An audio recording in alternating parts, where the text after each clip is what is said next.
نحمدہ ونصلی ونسلم علی رسولہ الکریم۔ اچھا جی، گزشتہ دنوں عرفان الحدیث کورس 2020 کا آغاز ہوا اور ماشاءاللہ معلمین حضرات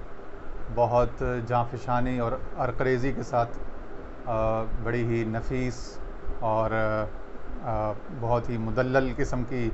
پریزنٹیشنز لے کر آ رہے ہیں۔ تاہم اس حوالے سے کچھ ہماری بھی کچھ ناقص کوشش رہی تھی گزشتہ برس عرفان الحدیث کورس 2019 کے لیے، اور اس میں ہم نے تیسیر مصطلح الحدیث نامی جو کتاب ہے اس سے کچھ اصطلاحات حدیث، کچھ تعریفات بنیادی جو ہیں وہ آڈیو کی صورت میں اور اسکرین شاٹس کی صورت میں ہم نے پریزنٹ کی تھی۔ بہرحال اس سال ہم نے اس کو تھوڑا سا ایک ریسٹرکچر اور ریویمپ کیا اس ساری تدریسی ایکسرسائز کو، اور اس سال ہم نے کوشش کی ہے کہ کوئی ایسی چیز لے کر آئیں جو ایک تو اپنی حیثیت میں بڑی تاریخی اور معتمد و مستند ہو، اور ساتھ ساتھ میں وہ آسان بھی ہو، سہل ہو، آسان فہم ہو۔ تو اس کے لیے ہم نے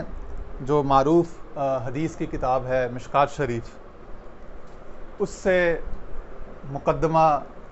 اصطلاحات حدیث، جس کو شیخ عبدالحق محدث دہلوی رحمۃ اللہ علیہ نے نام دیا ہے کہ مقدمہ فی مصطلحات علم الحدیث، کہ علم حدیث کی بنیادی جو ٹرمینالوجی ہے اس کا ایک مختصر مقدمہ جو ہمارے ہاں موقوف علیہ میں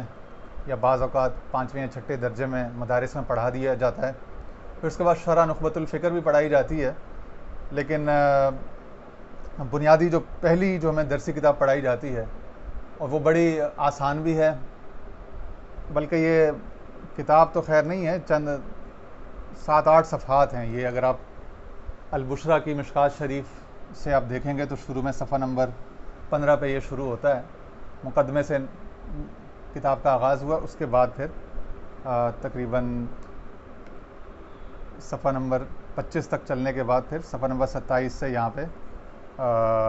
مشکوٰۃ شریف کا مقدمہ ہے، اور پھر صفحہ نمبر 30 سے کتاب الایمان، احادیث شروع ہو جاتی ہیں۔ تو ہم نے یہاں سے انشاءاللہ ابتدا کرنی ہے، اور ساتھ ساتھ اس میں ایک کتاب اصول حدیث نام کی اگر آپ دیکھ لیں، یہ ڈاکٹر اقبال احمد محمد اسحاق، مکتبہ قاسم العلوم کی چھپی ہوئی ہے، ملک اینڈ کمپنی لاہور سے مل جاتی ہے۔ چھوٹی سی کتاب، بلکہ ایک رسالہ ہے، کوئی 50-60 روپے کا ہوگا، لیکن میں نے بڑی بڑی کتابیں دیکھیں اور کوئی تقریباً 100-150 کتابیں اس فن پر، اصطلاحات حدیث پر، مصطلحات حدیث پر، اردو، عربی، فارسی، انگریزی تمام دیکھنے کے بعد میں جس نتیجے پر پہنچا ہوں،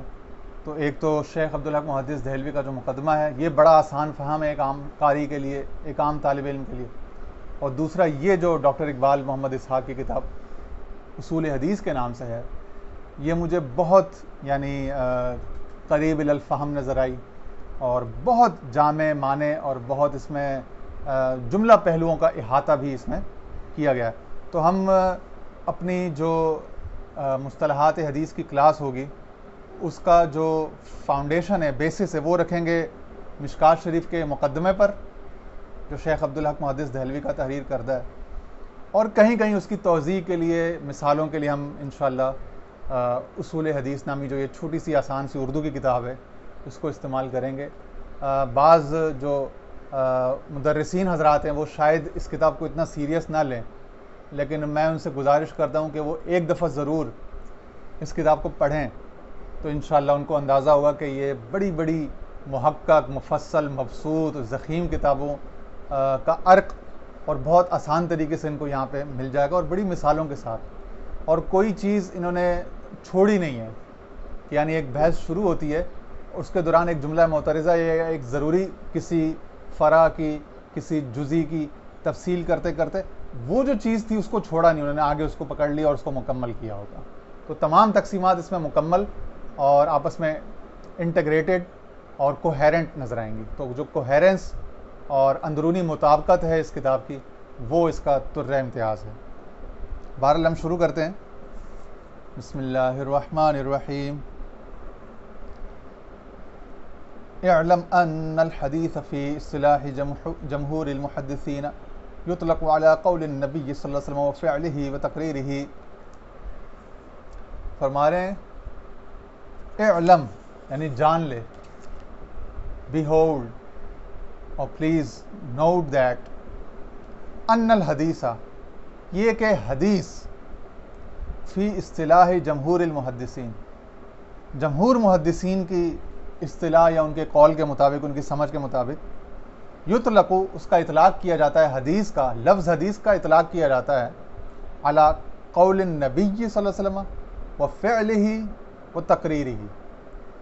کہہ رہے ہیں جمہور محدثین کے مطابق لفظ حدیث کا اطلاق کیا جائے گا تین چیزوں پر: قول نبی صلی اللہ علیہ وسلم پر, فعل نبی صلی اللہ علیہ وسلم پر, اور تقریر نبی صلی اللہ علیہ وسلم. جیسا کہ ہم نے یہاں بورڈ پہ لکھا ہوا ہے, حدیث یا تو ہوگی قول النبی حضور صلی اللہ علیہ وسلم کا قول مبارک, یا فعل النبی حضور صلی اللہ علیہ وسلم کا کوئی کام, کوئی فعل مبارک, یا تقریر النبی. ان کی ہم چھوٹی سی آپ کو ایک مثال دیتے ہیں, اور وہ مثالیں ہم آپ کو اصول حدیث جو آپ کو چھوٹی کتاب بتائی تھی یہاں سے دے دیتے ہیں.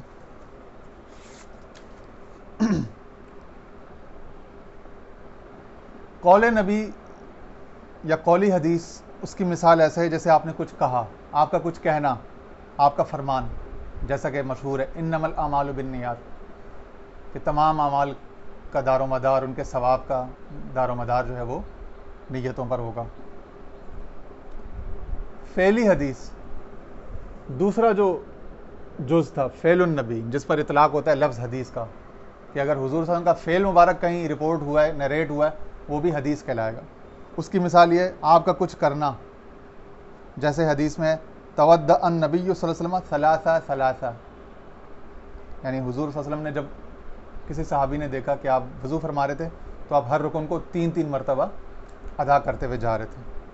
تو اس نے دیکھا کہ حضور علیہ السلام نے 3 دفعہ کلی کی,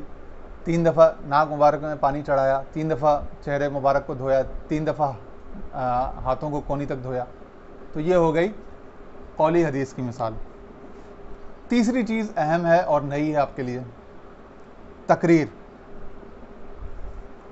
اور اسی کو شیخ عبدالحق محدث دہلوی فرماتے ہیں وَمَعْنَ التَّقْرِيرِ أَنَّهُ فَعَلَ أَحَدٌ. کہہ رہے ہیں تقریر کا معنی یہ ہے, تقریر نبی کا معنی یہ ہے کہ أَنَّهُ فَعَلَ أَحَدٌ, کہ کسی شخص نے کوئی کام کیا, أَوْ قَالَ شَيْئًا, کسی شخص نے حضور صلی اللہ علیہ وسلم أَوْ قَالَ شَيْئًا فِي حَضْرَتِهِ, یعنی حضور صلی اللہ علیہ وسلم کی حضرت میں, یعنی ان کی صحبت میں, ان کے سامنے, ان کی مجلس میں کسی شخص نے کوئی کام کیا یا کوئی بات کہی, وَلَمْ يُنْكِرْهُ وَلَمْ يَنْهَا,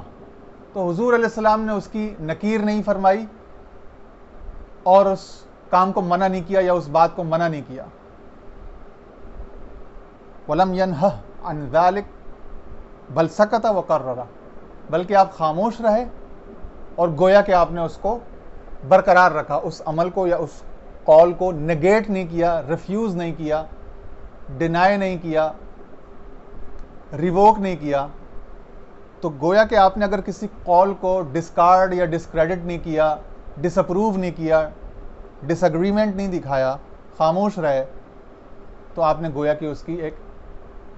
انڈورسمنٹ, سائلنٹ انڈورسمنٹ. تو آپ کی جو سائلنس ہے, آپ کی خاموشی ہے, بل سکتا وہ کر رہا, جب آپ کسی عمل پر یا کسی بات پر خاموش ہوئے تو گویا کہ آپ نے اس عمل کی توثیق فرمائی, تصویب فرمائی, تو اس کو آپ نے جائز قرار دے دیا. تو یہ بھی اب حضور صلی اللہ علیہ وسلم کے کسی عمل کو ڈس اپروو نہ کرنے کے باعث اب یہ بھی گویا کہ اپروول میں کہلائے گا, اور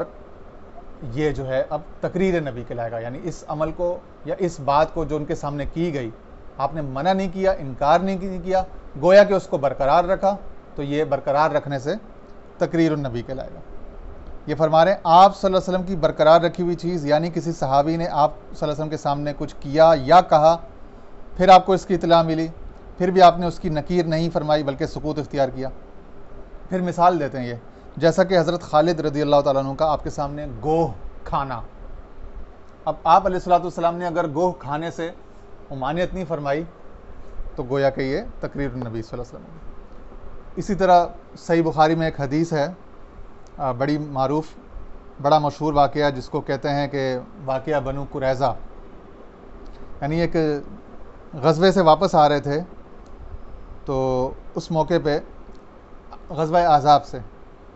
تو عن ابن عمر رضی اللہ عنہ قال قال النبی صلی اللہ علیہ وسلم لنا لما رجع من الاحزاب، یعنی حضور صلی اللہ علیہ وسلم نے جب کہ ہم احزاب سے واپس آ رہے تھے تو آپ نے ہمیں ارشاد فرمایا لا یصلین احد العصر الا فی بنی قریظہ، کہ تم میں سے کوئی بھی شخص عصر کی نماز نہ پڑھے یہاں تک کہ بنی قریظہ پہنچ جائے۔ فادرک بعدهم العصر فی الطریق، لوگ روانہ ہو گئے، بعض کو رستے میں ہی عصر کی نماز انہوں نے دیکھا کہ وہ وقت ہو چکا ہے کہ عصر کی نماز کا وقت آن پہنچا ہے۔ فقال بعضهم لا نصلی حتی نأتیہا، تو وہاں پہ ایک اختلاف ہو گیا، ایک ڈفرینس آف اوپینین ہو گیا۔ بعض صحابہ نے کہا کہ بھائی یہاں پہ نماز پڑھ لیتے ہیں چونکہ نماز عصر کا وقت داخل ہو گیا، بعض نے کہا کہ نہیں، حضور صلی اللہ علیہ وسلم کا قول مبارک کیا تھا کہ جب تک بنو قریظہ نہ پہنچے تو عصر کی نماز نہیں پڑھنا، اب ہم عصر کی نماز یہاں نہیں پڑھیں گے، جب پہنچیں گے تبھی پڑھیں گے۔ انہوں نے قول کا ظاہر لے لیا،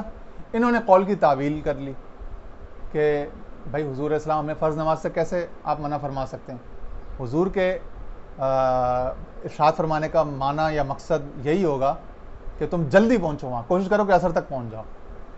تو انہوں نے یہ معنی مفہوم اخذ کیا اور انہوں نے اپنے اجتہاد کے مطابق اس وقت عصر کی نماز پڑھ لی۔ ان کا یہ فہم تھا کہ پڑھ لیں، نماز قضا نہ ہونے دیں۔ دیگر کا فہم یہ تھا کہ نماز بے شک نمازیں جو قضا ہوں سو قضا ہوں،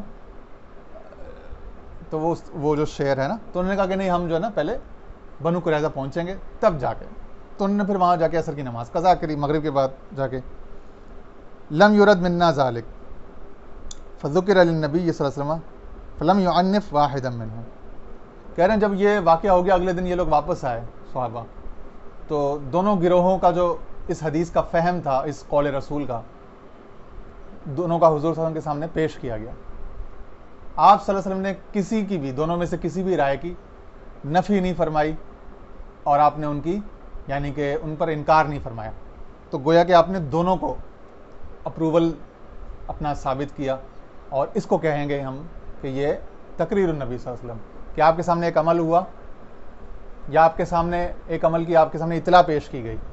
اور آپ نے اس کو سنا کہ بھائی بعضوں نے یوں کیا بعضوں نے یوں کیا، آپ نے کسی ایک کو منع کر دیا تو وہ تو ایک بات ہے، لیکن اگر منع نہیں کیا کسی قول سے یا بات سے کام سے، تو گویا کہ وہ کام برقرار رہا، وہ قول برقرار رہا، اور یوں وہ تقریر النبی صلی اللہ علیہ وسلم کے ذیل میں داخل ہو گیا۔ یہ حدیث نمبر کتاب صلاۃ الخوف کے اندر باب صلاۃ الطالب والمطلوب راکبا و ایماء، حدیث نمبر 946 تھی، اور یہی حدیث صحیح بخاری میں حدیث نمبر 4116 میں کتاب المغازی میں باب مرجع النبی صلی اللہ علیہ وسلم من الاحزاب و مخرجہ الی بنی قریظہ و محاصرتہ ایاہ، وہاں پہ یہ حدیث وارد ہوئی ہے 2 جگہوں پر صحیح بخاری میں۔ تو یہ ہم نے آپ کو 3 مثالیں دے دیں تقریر نبی صلی اللہ علیہ وسلم کی۔ آگے چلتے ہیں، آگے شیخ عبداللہ محدث دہلوی فرماتے ہیں وَكَذَلِكَ يُطْلَقُ عَلَى قَوْلِ الصَّحَابِيِّ وَفِعْلِهِ وَتَقْرِيرِهِ، کہہ رہے ہیں کہ اسی طرح جس طرح حضور صلی اللہ علیہ وسلم کے قول، فعل یا تقریر کو حدیث کہا جائے گا، اسی طرح قول صحابی کو بھی حدیث کہا جائے گا،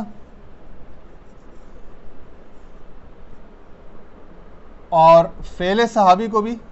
حدیث کہا جائے گا، اور تقریر صحابی کو بھی حدیث ہی کہا جائے گا۔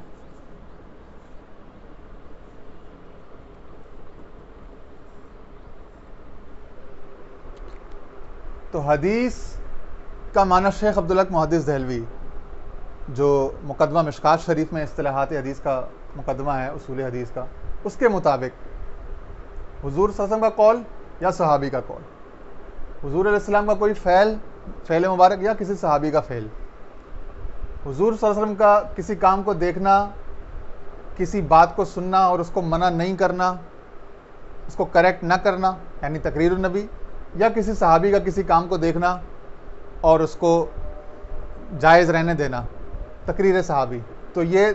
6 ہو گئی. اس کے بعد آگے وہ فرماتے ہیں وَكَذَلِكَ يُطْلَقُ عَلَى قَوْلِ الصَّحَابِيِّ وَفِعْلِهِ وَتَقْرِيرِهِ وَعَلَى قَوْلِ التَّابِعِيِّ وَفِعْلِهِ وَتَقْرِيرِهِ. اسی طرح قول تابعی کو بھی حدیث کہا جائے گا، فعل تابعی کو بھی حدیث کہا جائے گا، اور جس طرح اوپر تھا تقریر تابعی کو بھی حدیث کہا جائے گا. تو حدیث کا اطلاق گویا کہ اب بنیادی طور پر 3 معاملات پر، اور وسیع تر دائرے میں دیکھیں تو 9 اطلاقات اس کے آپ کے سامنے آ گئے. قول النبی، فعل النبی، تقریر النبی. قول صحابی، فعل صحابی یا تقریر صحابی. اسی طرح قول تابعی، فعل تابعی، تقریر تابعی. تو یہ حدیث کے آپ کے سامنے 9 اطلاقات آپ کے سامنے آ گئے. لیکن اب آپ کہیں گے کہ بھائی یہ تو تعریف پھیل گئی، ہم پہچان کس طرح کریں گے؟ کیا اس کی کوئی کلاسیفیکیشن موجود ہے کہ یہ حدیث جو ہے یہ اوپر والے لیول سے منسوب ہے یا درمیانی لیول سے یا تابعی کے لیول سے؟ تو اس کی بھی باقاعدہ کلاسیفیکیشن کی گئی ہے، کیٹیگرائزیشن کی گئی ہے. اور اسی کو آگے شیخ عبدالحق محدث دہلوی مقدمہ مشکات شریف میں جو مقدمہ مصطلحات حدیث ہے اس میں آگے مزید الیبوریٹ کرتے ہیں اس کلاسیفیکیشن کو، اور فرماتے ہیں فَمَنْ انتَهَا إِلَى النَّبِيِّ صلی اللہ علیہ وسلم يُقَالُ لَهُ الْمَرْفُوعُ. کہہ رہے ہیں پھر اس حدیث کی وہ فرماتے ہیں کہ وہ جس طرح پیچھے بتایا تھا کہ 3 قسمیں ہو جائیں گی، اس طرح اس حدیث کی یعنی کہ نسبت جو اس کا مضاف الیہ ہے یا جس طرف اس کی نسبت کی ما یضیف الیہ یا ما اضاف الیہ، تو نسبت کے حوالے سے وہ فرماتے ہیں کہ ازرو نسبت حدیث کی 3 قسمیں ہوں گی. یا تو حدیث کی نسبت نبی صلی اللہ علیہ وسلم سے ہوگی، نبی کریم صلی اللہ علیہ وسلم سے، یا حدیث کی نسبت پھر صحابی سے ہوگی، یا تو وہ نبی کا قول فعل یا تقریر ہوگا، یا صحابی کا قول فعل یا تقریر، اور یا پھر تابعی کا قول فعل تقریر. تو شیخ عبدالحق محدث دہلوی فرماتے ہیں فَمَنْ انتَهَا إِلَى النَّبِيِّ صلی اللہ علیہ وسلم يُقَالُ لَهُ الْمَرْفُوعُ. پس حدیث اگر اس کا انتہا یا اس کی نسبت نبی کریم صلی اللہ علیہ وسلم کی طرف ہو رہی ہوگی تو اس کو ہم کہیں گے مرفوع، رفع سے مرفوع. رفع کہتے ہیں پہنچنا، بلندی کو بھی کہتے ہیں. مرفوع جیسے ہم کہتے ہیں نا پہنچے ہوئے بزرگ، تو بلند کی گئی، بلندی تک پہنچی ہوئی، مرفوع. آگے فرماتے وَمَنْ انتَهَا إِلَى الصَّحَابِيِّ يُقَالُ لَهُ الْمَوْقُوفُ. اور اسی طرح اگر وہ قول فعل یا تقریر اس کی نسبت اگر صحابی کی طرف ہوگی تو اس کو کہیں گے حدیث موقوف. اگر نبی کریم صلی اللہ علیہ وسلم کی طرف نسبت ہوئی اس قول فعل یا تقریر کی تو وہ حدیث کہلائے گی حدیث مرفوع. اگر اس قول فعل یا تقریر کی نسبت کسی صحابی کی طرف ہوئی کہ کسی صحابی نے کچھ کہا یا کوئی فعل کیا، یا کسی صحابی کے سامنے کوئی کسی اور نے کوئی فعل کیا اور اس نے منع نہیں کیا تو تقریر یعنی برقرار رکھا، تینوں صورتوں میں وہ حدیث کہلائے گی حدیث موقوف. اور اسی طرح کسی تابعی کا کوئی قول یا کوئی فعل یا تقریر تو وہ کہلائے گی مقطوع.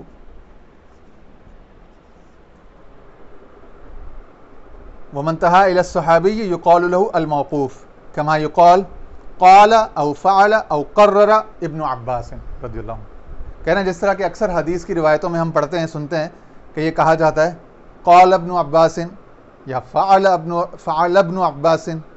یا قرر ابن عباس، یعنی حضرت عبداللہ بن عباس رضی اللہ عنہ نے یہ کہا تو قولی حدیث ہو گئی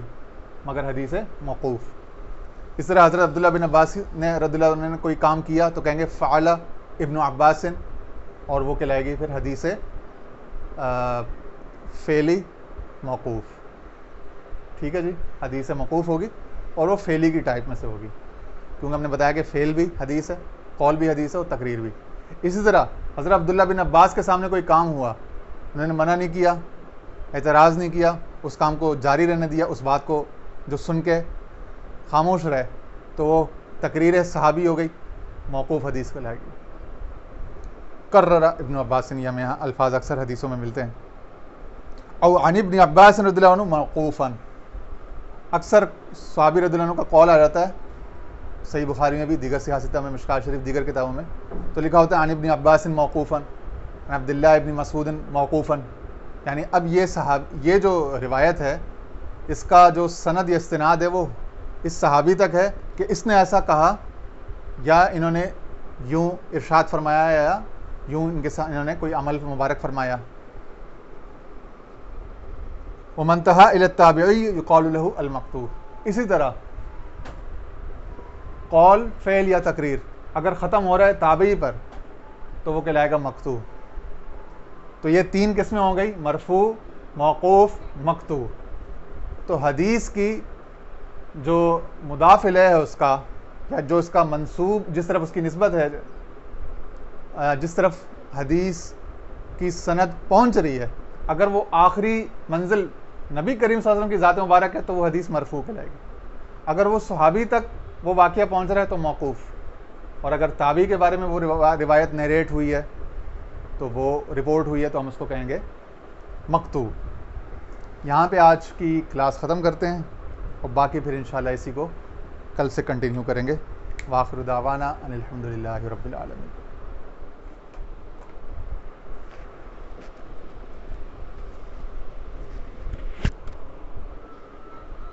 ہاں بیٹا بولو۔